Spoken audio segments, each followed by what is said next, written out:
बिस्मिल्लाहिर्रहमानिर्रहीम। तमाम दोस्तों को अस्सलाम वालेकुम। मैं हूं शेफ खान और आप देख रहे हैं हमारे YouTube channel Khan food secrets. उम्मीद है तमाम दोस्त खैरियत से होंगे। अल्लाह पाक से दुआ इस सलामत है कि आमीन सुम आमीन। आज हम बनाएंगे क्रीमी मटन मसाला। बहुत टेस्टी मज़ेदार रेसिपी है। Let's start.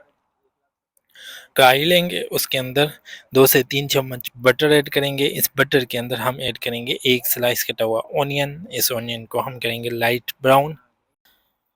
अल्हम्दुलिल्लाह हमारी कोशिश है कि हम आपके लिए आसान से आसान, मज़ेदार और शॉर्ट सी वीडियोस में अच्छी से अच्छी रेसिपीज़ लेके हाज़िर हूँ। तो आप सबसे गुजारिश कि हमारे चैनल को सब्सक्राइब कर लिया करें।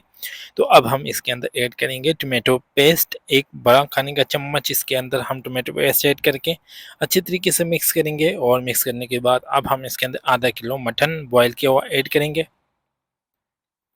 और बॉयल करने के किया हुआ मटन इसके अंदर ऐड करने के साथ हम इसको चम्मच के साथ अच्छे तरीके से मिक्स करेंगे। और इसके अंदर हम मसाला जात ऐड करेंगे और तकरीबन 1 पाव क्रीम इसके अंदर हम ऐड करेंगे।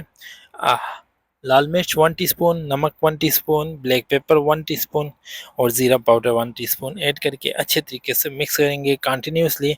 और साथ में थोड़ा सा इसके अंदर पानी ऐड करेंगे ताकि अच्छे तरीके से हमारी क्रीमी मटन मसाला कुक हो जाए। तो अल्हम्दुलिल्लाह अल्लाह के फजल करम से हमारी क्रीमी मटन मसाला तैयार हो चुका है। और इसे हम करेंगे डिश आउट और अपने कस्टमर को सर्व करेंगे। उम्मीद है तमाम दोस्तों को आज की वीडियो पसंद आई होगी। अपना रखिएगा ख्याल। मिलते हैं नेक्स्ट वीडियो में। अल्लाह हाफिज़।